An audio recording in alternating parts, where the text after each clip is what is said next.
Aquí en el rumbo de la tarde, y nos complace recibir y saludar a la analista y politóloga, socióloga de profesión base, Rosario Espinal, que es además amiga nuestra, y queríamos en este final de año, Rosario, hacer una pequeña reseña, ¿no?, de por dónde anda la cosa políticamente, porque ya ustedes saben que es imposible obviar o de alguna manera desoír la política. Es lo que nos rige y es la brújula, ¿verdad?, que dirige el barco siempre de la nación. Rosario, buenas tardes.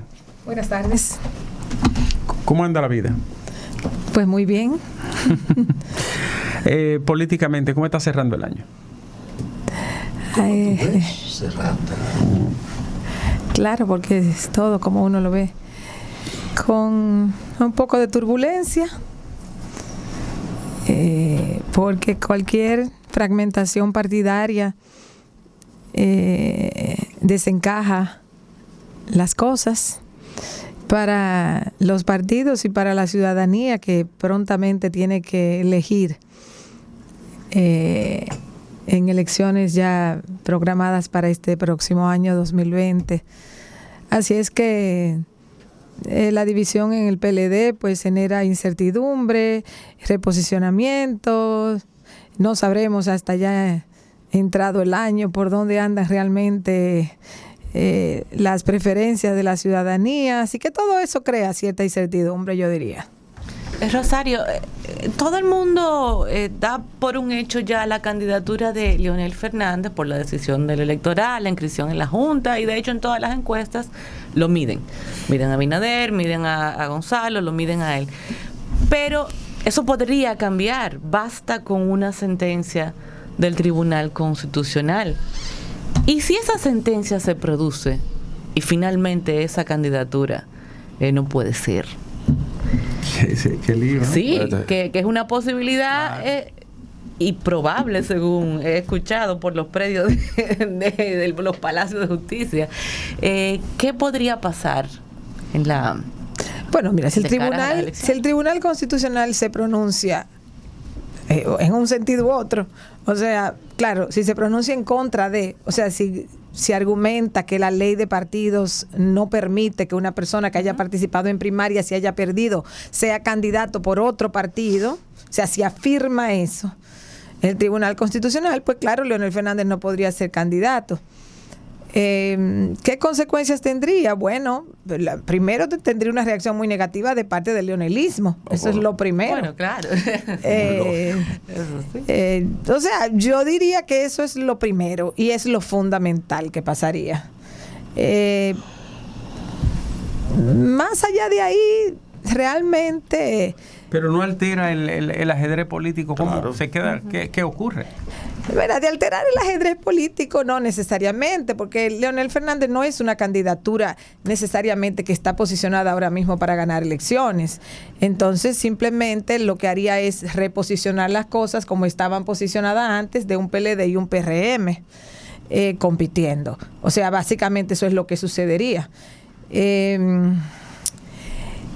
Yo personalmente, y no soy abogada ni estoy, claro, en tribunal constitucional ni nada, yo considero que sería mejor, ojalá que la decisión, si es que el Tribunal Constitucional toma una decisión en el tiempo prudente o requerido, de que dejen, o sea, de que lo dejen participar. Ahora, si lo van a dejar participar, entonces tienen que tumbar el artículo de la ley de partidos que se hizo con la intención de que no hubiese transfugismo, y se abre una caja de Pandoras, porque todo el que perdió y una opción que tiene el Tribunal Constitucional es dejar que las cosas, el tiempo pase y no decir nada al respecto. Esa posibilidad existe. Claro, y incluso se rumorea también, como se dice. Incluso si es así, el único beneficiado va a ser Leonel Fernández, porque los demás no han apelado en las mismas condiciones. Pero si el tribunal tomara una decisión en contra, a favor, de que él pueda postularse, abre una caja de Pandora y todo el que perdió puede hacerlo. Entonces, para que eso tenga un efecto colectivo, el Tribunal Constitucional tendría que tomar una decisión relativamente rápido. Y hasta ahora su disposición parece que es a finales de enero. A finales de enero. A finales de enero, es lo que se ha comentado en los círculos cercanos. Pero, por ejemplo, para fines de enero sería ya tarde para candidaturas a nivel municipal. Claro. Sí. Todavía habría... No erradican de ahí. Todavía habría espacio para candidaturas a nivel congresional, Sí. pero para nivel municipal ya sería muy tarde la decisión. Sí. De todas maneras... Pero eso no afecta a ninguno de los candidatos de Leonel que estén en boleta con alianza o solo, serían perjudicados por esa decisión. El problema de fondo es la repercusión política de que tengan esta cuestión hasta finales de enero sin definir, porque las repercusiones van a ser muy agudas en cualquier dirección que sea. Exacto, por eso yo pienso, yo la verdad, yo no soy abogada, yo no manejo los tiempos específicos de cómo funciona el Tribunal Constitucional, pero yo pienso que ellos deben decidir dentro de los marcos establecidos de la manera más rápida posible en un sentido u otro. A menos que decidan hacerse los locos y dejar que el tiempo pase y no tomar ninguna decisión. Yo no sé lo que van a hacer. también. Claro, No, es pero posible. si el tribunal no se pronuncia, la situación favorece a Leonel Fernández. Claro. Sí, porque se queda con la decisión del con la Tribunal decisión Superior del Tribunal Electoral. Y solo Claro. a él, Sí. solo a él. Y solo lo beneficia a él, no beneficia Esa es más una nadie. salida, porque la otra es conseguir los 9 votos que le faltan al gobierno, porque hay un empeño particular del Partido de la Liberación Dominicana en que el tribunal se pronuncie contra Leonel. No le porque falta haría 9, le falta 1. la- Tienen 8. Tienen 8, pues le falta 1. Entonces yo realmente no sé, hasta donde yo sabía tenían 7. Pero porque el PLD, suponiendo que Leonel salga de juego, tiraría de inmediato una acción destinada a rescatar muchos de sus militantes, de gente que volvería. Algunos se quedarán enconados en una esquina y se quedarán en condiciones, digamos, todavía de mayor insurgencia, pero obviamente que al PLD le conviene como partido, porque su estrategia va a ser recuperar ese espacio. Mira, de convenirle al PLD y al PRM, a los dos claro, a los le dos, conviene claro. Sí. que no fuera Leonel Fernández. No solamente al PLD, yo creo que ahí hay un error de cálculo, porque a los dos partidos le conviene que se recentre, vamos a decir, otra vez las preferencias electorales. Que se La polaricen. dispersión de las fuerzas electorales va en detrimento de los dos partidos principales. Entonces, en ese sentido, sí. Ahora, desde el punto de vista de Leonel Fernández, que básicamente a lo que aspira en términos reales, porque yo supongo que ellos no son ilusos, entonces ellos saben que lo que ellos van a hacer en estas elecciones es tratar de posicionarse para el futuro. Y de que el otro no gane. Eh, De que el PLD no gane. Bueno, eso depende cómo se den Claro, el objetivo es ese. ¿Pueden ellos determinar eso? Bueno, ya veremos. Pero realmente el objetivo central es posicionarse. O sea, posicionarse hacia futuro. Si ellos participan, por lo menos van a tener una medida de cómo están posicionados, bien o mal, no sé. Pero van a tener una cierta medida de cómo están posicionados en este proceso electoral. Si no pueden participar, entonces eso quedaría como un signo de interrogación. Rosario, Ahora, ¿y Leonel cómo, perdóname, Fafa, en tu análisis y tan de cerca, ¿no?, con tanta cercanía de la realidad dominicana, ¿cómo resulta Gonzalo Castillo a este tiempo? ¿Por qué vemos como dificultades para el despegue y el arranque de Gonzalo como candidato? Bueno, lo que sucede ahí es que Danilo Medina tomó mucho tiempo para decidir. Tuvo que hacer unas preprimarias en el PLD muy a la carrera. Había un conjunto de candidatos que no despegaban realmente, y uno puede decir no despegaban porque no podían despegar, porque estaban bajo la sombra y la influencia de dos figuras de mucho peso dentro del PLD. Otros argumentan es que no iban a despegar, no importa las condiciones. Yo no voy a entrar en ese debate. La cuestión es que estos candidatos estaban un poco atascados, digamos, y de repente pues entonces ya entra Gonzalo Castillo y o sea, con una gran campaña mediática, tratan de posicionarlo y en las preprimarias del danilismo, que tuvieron su costo para el mismo danilismo, porque no fue fácil. O sea, para los demás que estaban ahí, que independientemente de si tenían posibilidad de subir o no, así lo creían, que tenían posibilidad, porque todo el que se lanza cree que va a poder despegar.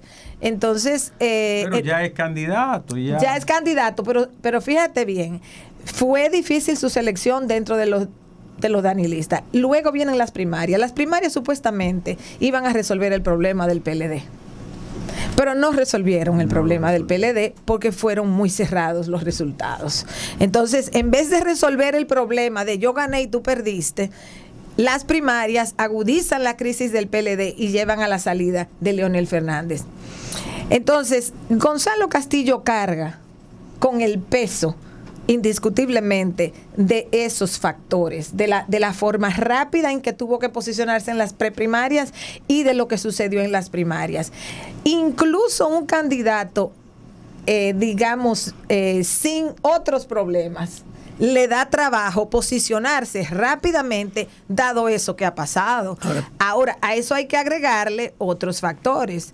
Las denuncias que hay, por ejemplo, de corrupción o de mal uso de dinero, las debilidades discursivas, las debilidades de formación. Ahora, realmente en la República Dominicana hay que entender que probablemente Leonel es el último caudillo ilustrado. O sea, quizás no lo vamos a tener, no vamos a tener en un tiempo eso. La República Dominicana viene de un caudillismo ilustrado muy fuerte. Hoy en día prácticamente en ningún país de América Latina existe eso. ¿Quiénes entran a la política? O empresarios, o dirigentes, periodistas, comediantes, en algunos casos, como el caso de Evo Morales, un dirigente de movimiento social.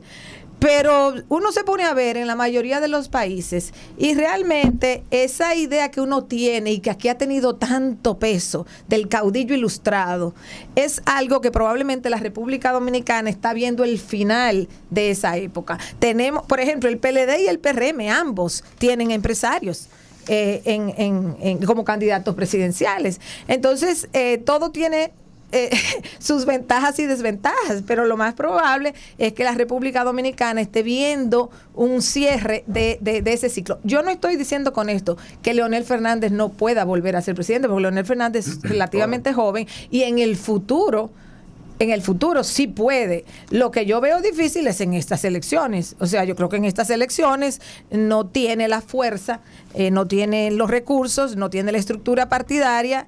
El dial está bastante lleno, el dial electoral, con el PLD y con el PRM, para que él pueda ascender en términos de preferencia electoral. Rosario, pero hay un aspecto que yo quisiera que tú lo tocaras: la situación particular de Danilo y del equipo que lo acompaña.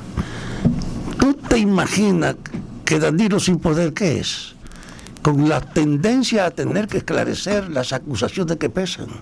Punta Catalina, todo el mundo sabe que ha sido contenida la indagatoria real de cómo se administra, pero no hay forma de evitar que eso no sea un fondo de verdad de la corrupción. Y que aquí era que funcionaba la dirección política de la Odebrecht en una oficina al lado del presidente. Es decir, aquí han contenido la investigación y han estado relajando el país con ese espectáculo de la justicia, 2 años en intrusión y ahora al revolverlo para que eso se diluya y se relaje. Pero eso es porque el poder domina. Sin el poder, aquí no hay quien evite tener que rendir cuenta. Y por eso Danilo y su gente, yo los entiendo cuando hacen todo lo que tienen que hacer para no perder el poder. Es decir, yo tengo una información de denuncia que no la quiero hacer en Navidad porque se destruye, basada en lo que Danilo está asegurando que él se va a quedar en el poder. Pero tengo que pasar la Navidad para yo meterme en ese bajo. Aquí siempre se argumenta que la gente, que los presidentes dominicanos nunca quieren dejar el poder. No, pero hay razones ahora. Claro, ¿cuáles son las razones? que aquí la corrupción no es nueva, aquí la corrupción es persistente. Pero nunca tuvo el tratamiento que tiene ahora. Bueno, cada gobierno y cada momento va trayendo nuevas circunstancias de la corrupción. Y aquí hay un borrón y cuenta nueva persistente. Yo cuando escucho a la gente pensando que aquí van a llevar, no sé, a la justicia a mucha gente, yo me quedo sorprendida. Aquí no hay precedente, ni veo yo tampoco ninguna fuerza política en este país con potencial para hacer eso. O sea, aquí hay razones para que haya alternabilidad. Yo, por ejemplo, considero que es buena la alternabilidad. Ahora, de ahí a yo creer que el que va a llegar al poder diferente va a realmente acabar con la corrupción o enfrentarla, lo dudo mucho. Realmente... Que tú estás tratando ese tema desde el pasado. Hay un cambio en el mundo de hoy que asegura... Pero no en la clase política dominicana. Sí, hay un cambio en la sociedad. Son peores todos y mira cómo están. No hay quien evite que haya un cambio, porque la transparencia es una realidad y no se puede ocultar. La transparencia es una aspiración de la sociedad, pero la clase política, incluso latinoamericana, no solo dominicana, pero en el caso de la dominicana es peor. Fíjense que en otros países por lo menos se ha armado una garata entre grupos de poder. En la República Dominicana realmente ni eso. O sea, aquí hay una compactación de las élites, de la élite económica, de la élite política, de la élite religiosa, de la élite militar, de todos los segmentos de la élite dominicana. Aquí hay una compactación que dificulta mucho que realmente aquí se enfrente la corrupción. Entonces, eso no quiere decir que al sistema político dominicano no le haga bien la alternabilidad. Claro que le hace bien. Ahora, la alternabilidad lo que está en juego es el cese de la impunidad que ha caracterizado. ¿Y quién es que va a ejercer eso? Porque la impunidad no viene del cielo. Tienen que haber actores políticos dispuestos a eso. Una visión unilateral. Los sectores de hoy no dependen solo de su espacio. Hay una corriente. La primera vez que hay un solo mercado en el mundo es ahora. Y eso tiende a tener reglas universales. Y en el problema de la transparencia y de la corrupción hay una evidencia de que está actuando globalmente en todas partes ahora mismo. Ahí no hay 9 presidentes presos. ¿Y tú crees que había antecedentes de eso, ni previsión de que eso podía pasar? Pero no es porque hay un combate a la corrupción por una fuerza de globalización. Por eso es que están presos. No. En América Latina hay presidentes presos porque hay clivajes dentro de los grupos de poder. En Brasil se produjo un clivaje, se produjo una confrontación porque no había forma de sacar al PT del poder. Y hubo una derecha en Brasil que a través de unos procesos judiciales logró sacar al PT con justa razón porque las acusaciones eran reales, eran de corrupción. Es verdad, en el PT había un sistema de corrupción, pero ahí se produce una confrontación de élites en Brasil. ¿Que hay influencia extranjera? Sí, hay influencia extranjera, pero eso es lo que ocurre en Brasil. La corrupción es un componente local de todos los gobiernos. Exacto. Aquí todos los políticos creen que pueden hacer lo que quisieran. De acuerdo. Y se acabó eso y aquí no lo entienden. Por eso aquí se va a pagar. Pero ¿y quién lo va a acabar? ¿Quién es que lo identifica un actor político dominicano que lo va a acabar? No lo busques por el actor, porque tú estás analizando a los actores por el pasado. Hay una atmósfera que va a obligar a un cambio de esclarecimiento. Ojalá, pero que esa fuerza no está identificada ahora mismo. Exacto. ¿Dónde está esa fuerza? Tú no la ves. Y yo la defiendo. Pero está en marcha a base de la conciencia del pueblo. Yo la defiendo, pero no la estamos viendo, Fafa. Tú no estás viendo la institución y la conciencia de la gente que nunca se manifestaba como ahora, que tiene la comprensión. La gente necesita actores políticos que articulen. Señor, al revés. Pero en el pasado la gente necesitaba a los orientadores, ahora no los necesita. Por eso el líder de hoy no es el candidato, es el compromiso. Porque hay una modificación en la conciencia pública que la mayor parte de los analistas la ignora. Y yo cuento con que el nivel de desarrollo de la conciencia política dominicana es la base para imponer que esto no. O sea, lo que tú estás diciendo, que la justicia aquí la va a hacer el pueblo en un parque. No, señor. O sea, ¿quién la va a hacer? La va a hacer, la mayoría va a imponerla. Que aquí ahora no hay una actitud de complicidad como en el pasado. Pero que eso es muy difuso. ¿Y dónde está articulada esa mayoría políticamente hablando? En todos los niveles de la vida, como lo ha hecho en otros sitios. Tú esperabas a Chile, nadie lo esperaba ver como lo ves. Y es una oposición, es un levantamiento popular. Y ahora, y eso es un tema muy concreto que molesta a la gente, que es la seguridad social. Aquí hay una actitud de que si no hay un cambio hay una explosión. Porque la conciencia de la gente no se puede manejar como antes. Finalmente, este es otro pueblo ahora. Finalmente, Rosario, y salvando un poco esa discusión que es muy interesante, yo pienso también que aquí, si hay un cambio de gobierno, la gente va a salir a pedir justicia. Yo creo eso, no sé qué pueda ocurrir, pero uno puede equivocarse. Sí, yo creo. Ahora, hay un cierre ya en enero, empiezan a salir las encuestas, me dicen. ¿Se tiene una proyección de cómo andan las cosas? Usted que es una persona que siempre anda hurgando en esos mundos. Mira, tú puedes hacer la encuesta más científica posible hoy o en enero y realmente no te va a dar datos muy confiables para proyectar lo que va a ocurrir en mayo. Para tener datos más o menos precisos, más cercanos a lo que podría ocurrir, yo pienso que hay que esperar como hasta fines de marzo. Alejándonos un poco del discurso de deseo, vamos a ver si aterrizamos en lo que existe como estructura tangible de articulación del poder, de articulación de acciones para definir resultados, de perpetuación del poder o de rompimiento o quiebre del discurrir del poder. ¿Cuáles son las condiciones reales que tiene la oposición de vencer una práctica de reelección del PLD sobre la base del uso desenfrenado del poder? ¿Cuáles son las posibilidades ciertas que se ven? Mira, para desplazar al PLD del poder, yo he dicho esto muchas veces en los últimos años, hay varias posibilidades. El factor más fuerte que más beneficiaría o que más facilitaría hacerlo es una fuerte crisis económica que no se ha presentado todavía al día de hoy. Eso no quiere decir que la gente esté viviendo bien. Eso quiere decir que hay unas condiciones macroeconómicas más o menos controladas, con devaluación moderada, con inflación moderada. Que generan incertidumbre. Que aunque la gente tenga mucho desencanto, no genera desesperación. Sí, para tú sacar un partido dominante del poder, una crisis económica fuerte, la gente pasa del desencanto a la desesperación. Y la desesperación se convierte en un motor de sacar un gobierno. Ahora bien, eso no está.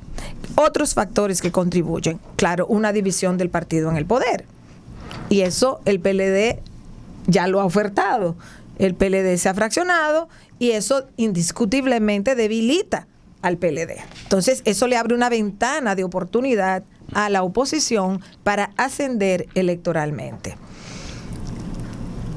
La tercera opción o la tercera condición sería una oferta de oposición sumamente potente, carismática, programática, que enganche fuertemente con segmentos amplios de la sociedad dominicana. Esas son básicamente las tres condiciones. ¿Cuál de ellas está solamente en este momento, la de la división? En este momento, el factor más favorable a la oposición en este momento es la división del PLD, porque ha debilitado al PLD. O sea, ahí es donde la oposición, ha logrado aumentar, por lo menos en encuestas tentativas, su posicionamiento.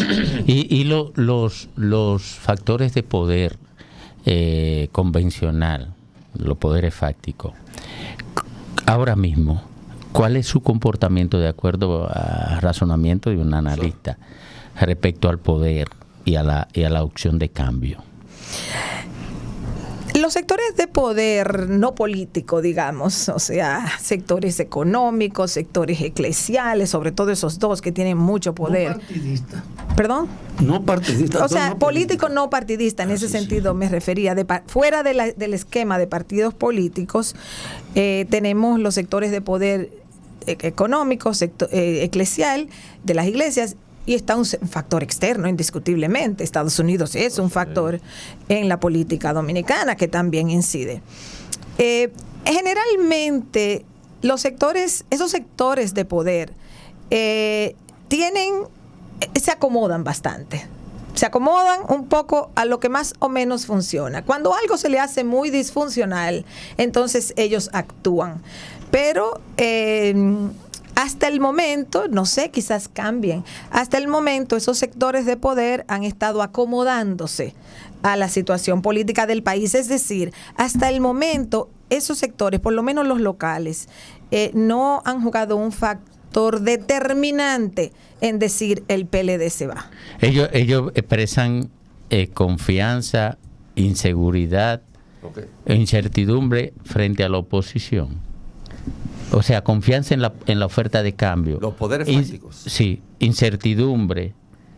¿Qué se percibe de parte no te sabría decir, porque yo no soy parte de esos poderes fácticos y ellos no necesariamente develan todo lo que piensan. Pero los poderes fácticos suelen ser muy dúctiles, muy maleables, y se adaptan con facilidad. Se acomodan a lo que ellos ven. Cualquier modalidad de gobierno que no los perjudique. A menos que sus intereses estén siendo muy afectados. Y hay un factor, y sus intereses no están siendo muy afectados.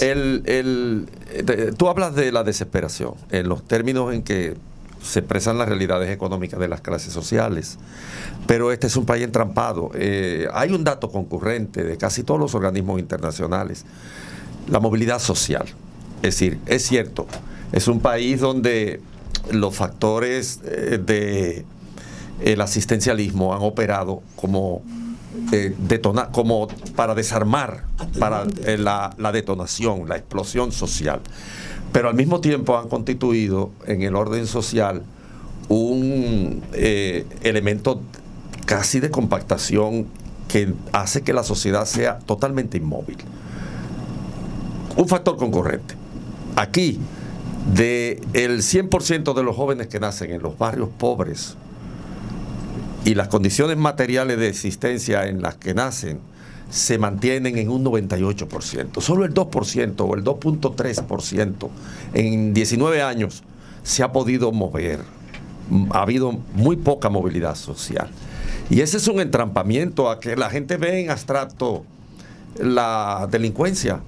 Pero, ¿qué futuro tienen los jóvenes en los barrios si van a reproducir la vida material de manera casi permanente, inexorable, inevitable, en virtud del entrampamiento que la sociedad misma ha construido a partir del asistencialismo? Porque el asistencialismo ha funcionado como contrainsurgencia en la sociedad dominicana, pero no porque la desesperación no exista, está ahí, en el entrampamiento que sienten los jóvenes. Aquí, ¿qué cantidad de jóvenes consigue empleo? Aquí hay jóvenes graduados que no tienen para dónde salir. Es decir, esa realidad también tiene un peso específico en lo que está ocurriendo en este momento. ¿Por qué la clase media tiene ahora mismo una atmósfera de cambio, un deseo de cambio? Uno sabe que es, en muchos casos, un deseo de cambio impreciso por las características de las clases sociales en la República Dominicana. Pero todos estos factores están ahí coadyuvando, y a este país le convendría un par de presidentes presos. Esa es una lección que este país tiene que darle, porque la impunidad ya no tiene límites en la sociedad dominicana, y por lo tanto la clase media se está viendo a sí misma compelida a autorreflexionarse. La que tiene pequeña salida en esa trampa, en ese callejón sin salida que es la sociedad dominicana. Yo no sé si tengo tiempo de comentar. A mí me encantaría comentar. ¿Me queda solo un minuto? Las variables sociales. Porque las variables sociales son sumamente importantes. Pero claro. Aquí, o sea, estoy de acuerdo con lo que tú planteas. O sea, aquí se ha instaurado un sistema asistencial que es un factor de control, digamos, político. Pero aquí hay otros factores también que hay que entenderlo. Hay que entender la estructura social para conectarla entonces con la estructura política y con las posibilidades políticas. Por ejemplo, ¿quiénes se rebelan? Tú tomas los pobres. ¿Quiénes son los pobres entre los más pobres de este país? Los haitianos. personas sin derechos políticos, son los que reciben las peores condiciones de trabajo, los peores salarios, pero ellos no tienen capacidad de accionar políticamente. Entonces, ellos son el 80% de los trabajadores agrícolas, 1% alto de los trabajadores de la construcción. O sea, lo que en una sociedad diría son los pobres que van a la insurrección, aquí no existe, porque los mismos dominicanos son los primeros que desmeritarían cualquier acción, Rosario, dentro de esos sectores más pobres. Hay otro factor sociológico que es importante tomarlo en cuenta: las expectativas migratorias de la República Dominicana, que no necesariamente existen en Chile, en Brasil, en Perú. Este es un país con una expectativa de tanta migratoria. Importancia, por ejemplo, el problema es la importancia del factor migratorio, que su peso específico, que se minimiza en los términos en que se analizan los fenómenos sociales en este país, su peso específico es de tal magnitud que es superior a las políticas públicas del gobierno. Y las remesas, que son un salario complementario, pero además las expectativas de migrar, o sea, las remesas por un lado entrando y las expectativas de migrar. Entonces, hay varios factores sociales, de índole sociales, que hay que comprender para conectar con la política, para realmente hacer un análisis. ¿Por qué yo he insistido tanto en el factor económico? Porque el factor crisis económica te desmonta el asistencialismo. O sea, una crisis económica se lleva de encuentro todos los programas que sostienen eso a lo que tú te estabas refiriendo. Entonces, ahí se crean entonces nuevas condiciones, y es lo que yo llamo la diferencia entre el desencanto. El desencanto no lleva a la acción política. La desesperación lleva a la acción política. Entonces, ahí hay que tomar en cuenta, para tú transformar un sistema político donde hay un partido dominante que ha estado 16 años consecutivamente en el poder, no es recogiendo limosna que tú sales de eso, es con una sociedad, con una opción política de oposición y con una sociedad que realmente conecte con esa opción para entonces provocar una transformación. Gracias, Rosario. No, está bien. Gracias, Rosario Espinal, ya no hay tiempo para por acompañarnos. Muchísimas gracias. Pero vamos a volver a discutir. No, a hay muchos de factores ahí. Oye, hay que volver a discutir, porque tú no te referiste al cambio en la mentalidad del pueblo alrededor de la... Porque es donde yo asumo vamos a dejarlo que para aquí hay enero. Cambio o explosión. Y gracias, Rosario, por acompañarnos. Del conglomerado haitiano, que es sociedad de tercer tipo, y en el orden social no se analiza para lo que constituyen repercusiones que establecen variables en el Estado, en el dominio del poder, y en particular la haitiana. Pero todo eso podemos discutirlo. Sí, otra invitación. Gracias, Rosario. Nada.